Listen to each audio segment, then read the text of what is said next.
ଲାହିଡ଼ି ବାବା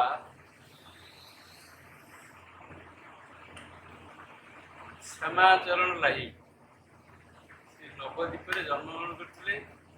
ତାପରେ ସେଠୁ ସେ ବନାରସ ଆସିଲେ ଆଉ କ୍ରିୟାଯୋଗ ପ୍ରଚାର ଓ ପ୍ରସାର କଲେ। ସେ ଯଦିଓ ବାବାଜୀ ମହାରାଜଙ୍କୁ ଦୀକ୍ଷା ନେଇଥିଲେ କିନ୍ତୁ ସାଧାରଣ ଭାବେ ଧରିବାକୁ ହେଲେ ଆମ ଏଇ ସାମାଜିକ ସ୍ତରରେ ସେ କ୍ରିୟାଯୋଗ ହେଲେ ମୂଳପିଣ୍ଡ ବା ପ୍ରଥମ ଗୁରୁ। ତାଙ୍କରି ଯୋଗୁଁ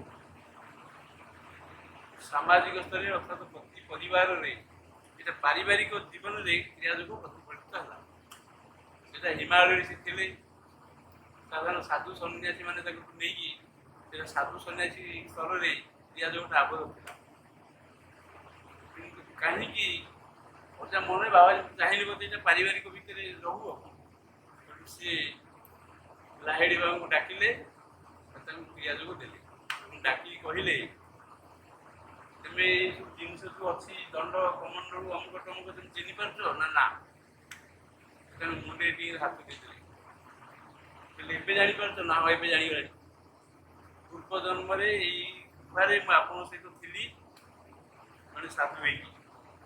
ଏ ସବୁ ଦଣ୍ଡ କମଣ୍ଡଳୁ ଲାଠି ଏ ସବୁ ମୋରି ବ୍ୟବହୃତ ଜିନିଷ ଥିଲା ଆଉ ସେମିତି ପଡ଼ିକି ରହିଛି। ମୁଁ ମୋର ଚାଲିବି ନିଜର ଜନ୍ମ ପାଇକି ଆଉ ଗୋଟେ ପୁଣି ଆଇଲି ଆପଣଙ୍କର ଡାକିଲାରେ ହେଇଛି। ତମେ ଜାଣିପାରିଲ ମୁଁ ଡାକିଲେ ଯେ ହଁ ମୁଁ ତ ଆପଣ ଜଣେ କିଏ ହାତ ଠାଇ ଡାକିବାକୁ ମୁଁ ଆଇଛି। ବାବାଜୀଙ୍କ ଡାକରାରେ ସେ ଏଇଠି ପହଞ୍ଚିଲେ। ତାଙ୍କୁ କହିଲେ ତମେ ଠିକ ଅଛି, ତମେ ଧ୍ୟାନ ନିଅ। ଆଉ ତମେ ଏଇଠି ଏଇ ଗୁମ୍ଫାରେ ରହିଥିଲ ଧ୍ୟାନ କରୁଥିଲ, ଏବେ ବି ସେଇଠିକି ମୁଁ ଆଣିଲି। ତମେ ଯାଅ ଧ୍ୟାନ କର ଉଚ୍ଚତର ଅବସ୍ଥା ପାଇକି ମାନେ ପାରିବାରିକ ଜୀବନରେ ଯେମିତି କ୍ରିୟାଯୋଗଟା ପ୍ରଚାର ପ୍ରସାର ହବ তুমি ଏଇଟା କର। ତାପରେ ସେ ସେଠୁ ପାରିବାରିକ ଜୀବନରେ ଯେମିତି ହବ ବିଭିନ୍ନ ଯେତେକ ତାଙ୍କର ସନ୍ନ୍ୟାସୀ ଯେତେକ ହଉ ତାଙ୍କର ଶିଷ୍ୟ ଥିଲେ ଅଧିକାଂଶ ହେଉଛନ୍ତି ଗୃହସ୍ଥ। ଆଉ ପରିବାର ସନ୍ନ୍ୟାସୀ ଭିତରେ ଜଣେ ଥିଲେ କିଏ? ସେ ବାଳାନନ୍ଦ ବ୍ରହ୍ମଚାରୀ, ଭାସ୍କରାନନ୍ଦ ସରସ୍ୱତୀ, ଗୁରି ସେଠୁ ବାହାରିଲେ। ଏଇ 2 ଜଣ ଥିଲେ ସନ୍ନ୍ୟାସୀ ନା କଣ, ଆଉ ବାକି ସବୁ ଥିଲେ ଗୁରି। ତାଙ୍କ ଦ୍ୱାରା ନେଇକି ସେ ସବୁ ଗୃହସ୍ଥ ଜୀବନରେ କେମିତି କ୍ରିୟାଯୋଗ କରାହବ ସେଇଟା ସେ ପ୍ରଚାର ପ୍ରସାର କଲେ। ଆମମାନଙ୍କ ଗୀତାରେ କୁହାଯାଇଛି ଯେ ସମସ୍ତଙ୍କ ପାଇଁ ଏ କ୍ରିୟାଯୋଗ ହେଇପାରିବ ଯୋଗଟା। ତେଣୁପାଇଁ ଭଗବାନ କୃଷ୍ଣ କ'ଣ କଲେ?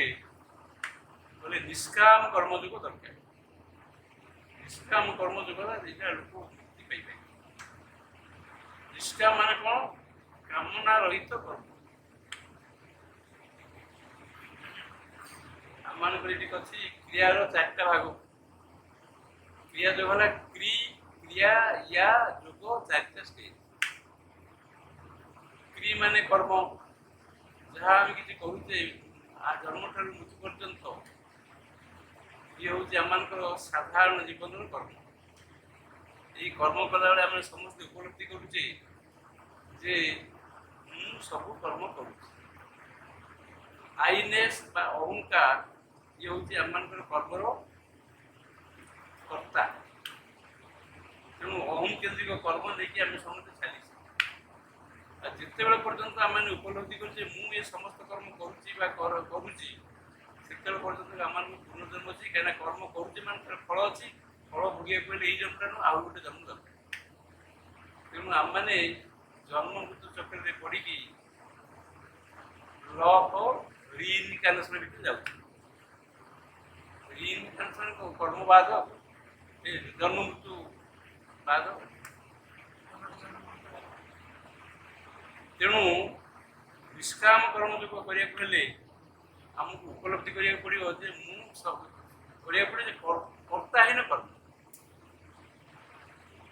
ଧରନ୍ତୁ ମୁଁ କହିବି ଯେ ମୁଁ ଯଦି ଆଇନେସ୍ ରହିବ, ଅହଙ୍କାର ରହିବ, ତାହେଲେ ଏଇଟା ମୁଁ ଶବ୍ଦ ରହିଲା, ଓଙ୍କାର ହେଇପାରିବନି, ଅହଙ୍କାର ହେଇପାରିବନି। ତେଣୁ ୟା କ୍ରିୟା ୟା ଯୋଗ, ଏହାକୁ କହିଛି କିଛି ଏକ୍ସପ୍ଲେନ୍ କରିବା ଦରକାର ନା? ଜାଣିନାହାନ୍ତି ହଁ। କ୍ରି ମାନେ କରିବା, ମୁଁ କରୁଛି, ଅହଂ କେନ୍ଦ୍ରିକ କର୍ମ। ତେଣୁ ତେଣୁ ମୁଁ ଯାହା କିଛି କର୍ମ କରୁଛି ସବୁ ମୁଁ କରୁଛି। ଏଇଟା ହେଲା ଆମମାନଙ୍କର ଦୈନନ୍ଦିନ ସାଧାରଣ ଜୀବନ।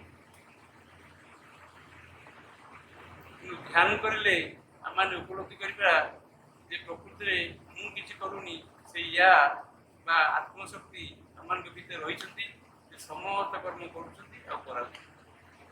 ଏଇ କ୍ରି ସହିତ ୟାର ଯେ କର୍ତ୍ତୃତ୍ୱର ଯେ ସମ୍ପୃକ୍ତ ବା ଯୁକ୍ତ, ଏଇଟା ହେଲା କ୍ରିୟା। ଧ୍ୟାନ ସେମିତି ଆଉ ଟିକେ ଉଚ୍ଚ ଅବସ୍ଥାକୁ ଗଲେ ଦେଖିବେ, ସବିକଳ୍ପ ଅବସ୍ଥାକୁ ଯିବେ, ଦେଖିବେ କ୍ରି ବୋଲି କିଛି ନାହିଁ, କୌଣସି କର୍ମ ନାହିଁ, କିନ୍ତୁ ସେତେବେଳେ ଶ୍ୱାସଟା ଅଛି, ଶ୍ୱାସ କର୍ମ ଅଛି। ଯେତେବେଳେ ନିର୍ବିକଳ୍ପ ଯିବେ, ସେତେବେଳେ ଦେଖିବେ ଆପଣଙ୍କର ଏଇ ଶ୍ୱାସ ବି ନାହିଁ। ହେଲା ୟା ମାନେ ସବିକଳ୍ପ। ନିର୍ବିକଳ୍ପରେ ହେଲା ୟା ବା ଆତ୍ମ ସହିତ ପରମାତ୍ମାଙ୍କର ଯୋଗ, ସେଇଟା ହେଲା ଯୋଗ ଅବସ୍ଥା, ନିର୍ବିକଳ୍ପ ଅବସ୍ଥା। ତେଣୁ ପ୍ରତି ମୁହୂର୍ତ୍ତରେ ଆମେ ଯେ କର୍ମଟାକୁ ଆମେ ନିଜ ଭିତରେ ଉପଲବ୍ଧି କରିବା ଯେ ମୁଁ କରୁନି, ସେଇ ଆତ୍ମା କରୁଛନ୍ତି ବା ସେଇ ଭଗବାନ କରୁଛନ୍ତି, ସେଇଟା ହେଲା ଆମର ନିଷ୍କାମ କର୍ମଯୋଗ। এই ନିଷ୍କାମ କର୍ମଯୋଗ ତାକୁ ଭଗବାନ କୃଷ୍ଣ ମଧ୍ୟ ଗୀତାରେ ବେଶୀ ଜୋର ଦେଇଛନ୍ତି। ଏ ନିଷ୍କାମ କର୍ମଯୋଗ ସମସ୍ତେ କରନ୍ତି। କାହିଁକି ନା ଏଇ ଭଗବତ ଉପଲବ୍ଧି କରିବା ବା ଅନ୍ୟକୁ ଦେଇକି କିଛି କରେଇବା ଏ ସହଜ କଥା ନୁହେଁ। ତେଣୁ ସିଏ ବେଶୀ ନିଷ୍କାମ କର୍ମଯୋଗ ଉପରେ ଗୀତା ଉପରେ ଜୋର ଦେଇଛନ୍ତି।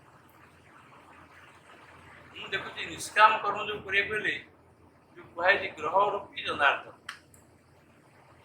ମୁଁ ଦେଖୁଛି, ମୁଁ ଏଇଟା ପରେ ଉପଲବ୍ଧି କଲି, ଆମର ଯୋଉ ଗୋଟେ ହୋରାରୀ ସିଷ୍ଟମ ଆମେ କରିଛେ, ହୋରାରୀରେ ଦେଖିବେ ପ୍ରତି ମୁହୂର୍ତ୍ତରେ ଆମ କର୍ମ ଗୁଡ଼ାକ କେମିତି ଗ୍ରହ ଦ୍ୱାରା ପରିଚାଳିତ।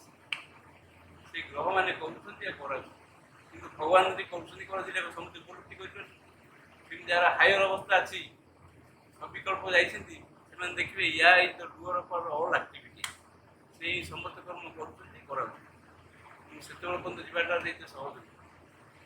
ସାଧାରଣ ଭାବେ ଦେଖିବେ ଗ୍ରହ ରୂପୀ ଜନାର୍ଦ୍ଦନ, ସେଇ ଗ୍ରହମାନେ ଯେଉଁ 9ଟି ଅଛନ୍ତି, ସେଇମାନେ ସମସ୍ତ କର୍ମ କରୁଛନ୍ତି ଆଉ କରାଉଛନ୍ତି। ଏଇଟାକୁ ଉପଲବ୍ଧି କଲେ ମଧ୍ୟ, ଆଉ ଏଇଟାକୁ ଯଦି ଆପଣ ସେଇ ସିଷ୍ଟମରେ ପଢ଼ିକି ଯଦି ନିଜ ଜୀବନରେ ପ୍ରତିଫଳନ କରିବେ, ଦେଖିବେ ଆପଣମାନଙ୍କୁ ନିଷ୍କାମ କର୍ମ ଦେଉଥାଏ। ଏଇଟା ସାଧାରଣ ଜୀବନଯାପନ ପାଇଁ। କିନ୍ତୁ ଧ୍ୟାନ ଜୀବନ ପାଇଁ ଦରକାର ୟା is the doer of all our activity. ଆଉ ସାଧାରଣ ଭାବରେ ଯଦି ପଢ଼ିବେ ଗ୍ରହ ରୂପୀ Janardan the doer of all activity. ତେଣୁ ଆମମାନଙ୍କର ଏଇ ନିଷ୍କାମ କର୍ମଯୋଗ କରିବାକୁ ହେଲେ ଏଇ ଜିନିଷଟା କରିବାକୁ ପଡ଼ିବ। ଭଗବାନ କୃଷ୍ଣ ଦେଖିଲେ ଯେ ପ୍ରକୃତିରେ ଧ୍ୟାନର ସେ ଚରମ ଅବସ୍ଥା ପାଇବା ଯେ ସହଜ ନୁହେଁ। ସେଥିପାଇଁ କୁହାଯାଇଛି ମନୁଷ୍ୟାଣଂ ସହସ୍ରେଷୁ କଶ୍ଚିତ୍ ଯତସିଦ୍ଧୟେ ଯତତା ମପି କ୍ଷୀରାନଂ କଶ୍ଚିତ୍ ମାଂ ବେତି ତତ୍ତ୍ୱତଃ। ସହସ୍ର ସହସ୍ର ଲୋକମାନଙ୍କ ଭିତରେ ଉଚିତ ମୋତେ ଜାଣିବା ପାଇଁ ଚେଷ୍ଟା କରନ୍ତି। ଯେଉଁମାନେ ମୋତେ ଜାଣିବା ପାଇଁ ଚେଷ୍ଟା କରନ୍ତି ସେମାନେ ଉଚିତ ମୋତେ ଜାଣନ୍ତି। ଯେଉଁମାନେ ମୋତେ ଜାଣନ୍ତି ସେମାନଙ୍କ ମଧ୍ୟରୁ ଉଚିତ ମୋତେ ତତ୍ତ୍ୱତଃ ଜାଣନ୍ତି। They know me in reality। ତେଣୁ ସେଠି ଗଲା ଗୋଟେ କି ଯୋଡ଼େ ଥିବି, ଗୋଟିକରେ ଗୋଟିଏ, ତଥାପି ସନ୍ଦେହ। ଭଗବାନ କୃଷ୍ଣ ସେସବୁ ଗୀତାରେ ଜୋର ଦେଲେ ନିଷ୍କାମ କର୍ମଯୋଗ। ମୁଁ ଦେଖୁଛି ଗୀତାରେ ଯେଉଁ ନିଷ୍କାମ କର୍ମଯୋଗ କଥା କୁହାଯାଇଛି, ସେଇଟା ଧ୍ୟାନ ଦ୍ୱାରା ସମ୍ଭବ ଏବଂ ସେଇଠି ସେଇଟା ଆରମ୍ଭ ହେଇଛି। ମୁଁ ଦେଖୁଛି ଯେ ଧ୍ୟାନ କରିକି ସେ ଅବସ୍ଥାକୁ ପାଇକି ନିଷ୍କାମ କର୍ମଯୋଗ କରିବା ବିରଳ। ମୁଁ ଏବେ ଉପଲବ୍ଧି କରୁଛି, ଯଦି ଯେ ଜ୍ୟୋତିଷ କେହି ପଢ଼ିଲେ ଦେଖିବେ ସେଇ ଗ୍ରହ ରୂପୀ ଜନାର୍ଦ୍ଦନ ସମସ୍ତ କର୍ମ କରୁଛନ୍ତି ଆଉ କରାଉଛନ୍ତି। ଯେଉଁମାନେ ଆମ ହୋରାରୀ ସିଷ୍ଟମ ଜାଣିଛନ୍ତି ସେମାନେ ଏଇଟା ବୁଝିପାରିବେ କ'ଣ କହୁଛନ୍ତି। ଇଏ ଆମର ଜାଣିଛନ୍ତି, ସେ 3 ଜଣ 4 ଜଣ ଜାଣିଛନ୍ତି, ବାକି ଆଉ କିଏ ଜାଣନ୍ତି। ହୋରାରୀ ସିଷ୍ଟମରେ ଆମେ ଦେଖିବେ ଯେ ପ୍ରକୃତିରେ ଏ ସବୁ କର୍ମ ଯାହା ସବୁ ଚାଲିଛି, ଆମର କିଛି ନିର୍ଦ୍ଦିଷ୍ଟ ନାହିଁ। ମାନେ ଏମିତି ମାନେ ଜନ୍ମଠାରୁ ମୃତ୍ୟୁ ପର୍ଯ୍ୟନ୍ତ ଆମର ନିଜର ଡେସିସନ୍ ନାହିଁ, ଫ୍ରି ୱିଲ୍ ନାହିଁ, କି ଆମର ୟୁ ହାଭ୍ ନୋ ଡିଜାୟାର। କିନ୍ତୁ ଯେହେତୁ ଅହଙ୍କାରଟା ମିଶିଯାଇଛି, ଆମମାନଙ୍କର କାମନା ବାସନା ଅଛି, ଆମମାନଙ୍କର ନିଜର ଡେସିସନ୍ ଅଛି, ଆମମାନଙ୍କର ସବୁ ଅଛି। କିନ୍ତୁ ସାଧାରଣ ଭାବେ ଯଦି ଆପଣ ଚାଲିଯିବେ ଧ୍ୟାନର ଅବସ୍ଥାକୁ, ଦେଖିବେ ପ୍ରକୃତିରେ ଆମମାନଙ୍କର ନିଜସ୍ୱ କିଛି ନାହିଁ। ଯେତେବେଳେ କୁହାହବ ପରି କରାଉ ଥାଇ ମୁହିଁ ମୋ ବିନୁ ମାନ କରିଛି, ସମସ୍ତ କର୍ମ କରୁଛନ୍ତି ଆଉ କରାଯାଉଛି। ତୁୟା ଋଷିକେଶ ଉଦ୍ଦିଷ୍ଟେନ ତଥା ନିଯୁକ୍ତସି ତଥା କରୁ। ଏ ଋଷିକେଶ ଭଗବାନ କୃଷ୍ଣ ଆପଣ ମୋ ବୁଦ୍ଧି ଦେଇକି ଯେମିତି ମୋତେ କାମରେ ଲଗେଇ ଦେଉଛନ୍ତି ମୁଁ ସେମିତି ଲାଗି। କିନ୍ତୁ ଏ ଅବସ୍ଥା ଉପଲବ୍ଧି କରିବେ କିଏ ନା ସେଇଟା ହାୟର ସ୍କୁଲକୁ ଯିବ। ନହେଲେ ସାଧାରଣ ଭାବରେ ଦେଖିବାକୁ ଗଲେ ଯେଉଁମାନେ ଭଲ ଜାତକ ପଢ଼ିଛନ୍ତି ଜ୍ୟୋତିଷ ସେମାନେ ଦେଖିବେ କହୁଛନ୍ତି ଗ୍ରହ ଛଡ଼ା ଟିକେ କରୁନାହାନ୍ତି।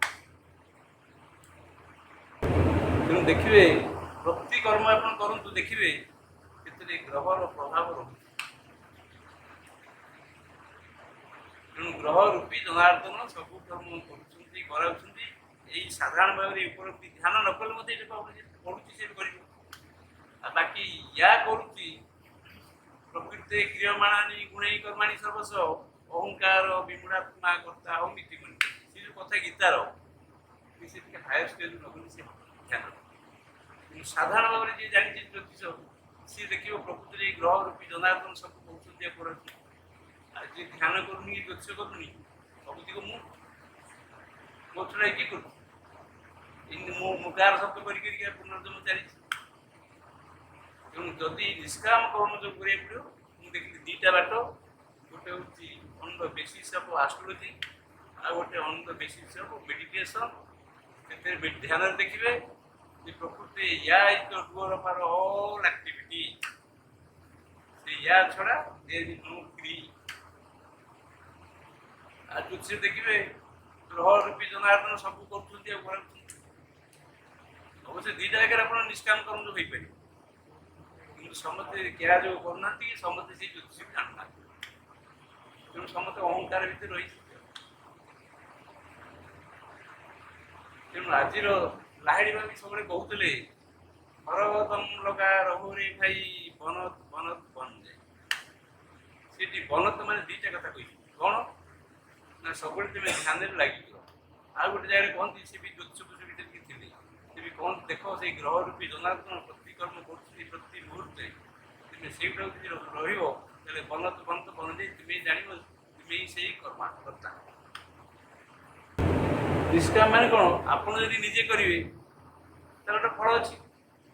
ଆରେ ମୋର ଯଦି ଦେଖିବେ ଆରେ ମୁଁ କିଛି କରୁନି ଅନ୍ୟ ଜଣେ ମୋ ଭିତରେ ରହୁଛି ତାହେଲେ ଆପଣ ଫଳଟା ଆପଣଙ୍କୁ ହେଇପାରିବ ନା ହେଇଯିବ? କ'ଣ ଆପଣ ଭାବୁଛନ୍ତି ହେଇଯିବ ବୋଧେ? ହବନି କାହିଁକି? ସେ ତ କରାଉଛନ୍ତି। ଆପଣ ଯଦି ଉପଲବ୍ଧି କଲେ ଯେ ପ୍ରକୃତିରେ ମୁଁ କିଛି କରୁନି ଯେମିତି ଇଏ ସାଂଖ୍ୟରେ କୁହାଯାଉଛି ପୁରୁଷ ଆଉ ପ୍ରକୃତି। ପ୍ରକୃତି ତାର ଏଇ ଯେଉଁ କହିଲେନି ଗୀତାରେ ସେଟା ତାର ସର୍ଟ କରି କୁହାଯାଇଛି ପ୍ରକୃତି କ୍ରିୟମାଣାନି ଗୁଣେଇ କର୍ମାଣି ସର୍ବସ୍ୱ। ତିନିଟା ଗୁଣ ଦେଇକି ପ୍ରକୃତି ସର୍ବ କର୍ମ କରିଚାଲିଛି। ଅହଙ୍କାର ବିମୂଢାତ୍ମା କର୍ତ୍ତାହଂ ଇତି ମନ୍ୟତେ। ଆମ ଭିତରେ ସେଇ ଅହଙ୍କାର ବା ଇଗୋ ରହିକି ମନେ କରୁଛି claiming and regards itself I am the doer of all activity. only ମନେ କରୁଛି ମନ୍ୟତେ କିନ୍ତୁ ସେ ଉପଲବ୍ଧି କରୁନି ଯେ ମୁଁ କରୁଛି। ତେଣୁ ଏଇଗୁଡ଼ା ଯେତେବେଳେ ହେଇଛି ସେତେବେଳେ ଆମମାନଙ୍କର ସବୁ କର୍ମଫଳ କ'ଣ ହେଉଛି ଇଗୋ ସେଣ୍ଟ୍ରିକ୍ ହେଇଯାଉଛି।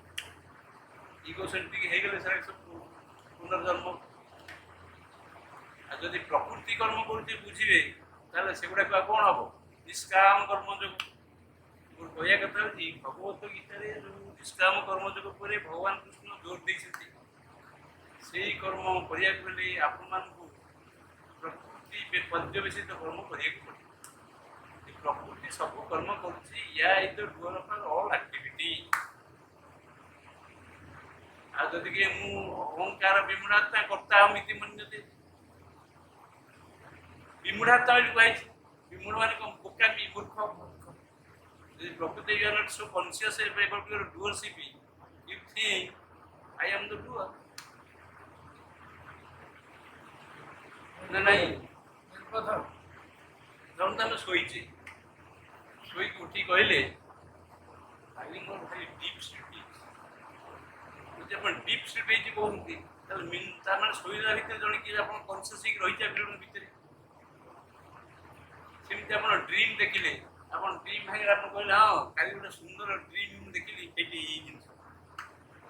କିନ୍ତୁ ଡ୍ରିମ୍ରେ ଆପଣ କିଛି ଜାଣନ୍ତିନି ଦେଖିଲେ ତା ମାନେ ଜଣେ କିଏ ସେ ଡ୍ରିମର ଅଛି ସେ ଭିତରେ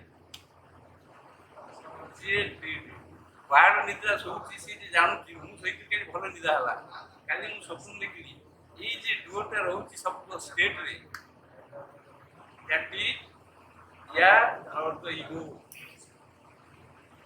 କିନ୍ତୁ ସେ ୟାଟା ଯେ କ'ଣ we do not understand anything. ତେଣୁ ଆମକୁ ଯଦି ଧ୍ୟାନ କରିବାକୁ ପଡ଼ିବ ଯଦି ଧ୍ୟାନ କରିବା ତାହେଲେ ଆମେ ସେଇ ଅବସ୍ଥାକୁ ଗଲେ ଜାଣିବା ଯେ ୟା remains within us and he is dreaming he is sleeping and he is doing our work. ତାହେଲେ ଆମମାନଙ୍କ ପ୍ରତ୍ୟେକ କର୍ମ ହେଇଯିବ କ'ଣ ନା ନିଷ୍କାମ। ଆମମାନଙ୍କର କାମନାରେ ସେ କାମନା କିଛି ହବ। ଆଉ ଯଦି ଏ ଅବସ୍ଥାକୁ କିଏ ନ ପାଇଲେ ତାହେଲେ astrology the only we Bai the help of which ଆପଣ ଦେଖିବେ ପ୍ରତି କର୍ମ ସେଇ ଗ୍ରହ ରୂପୀ ଜନାର୍ଦ୍ଦନ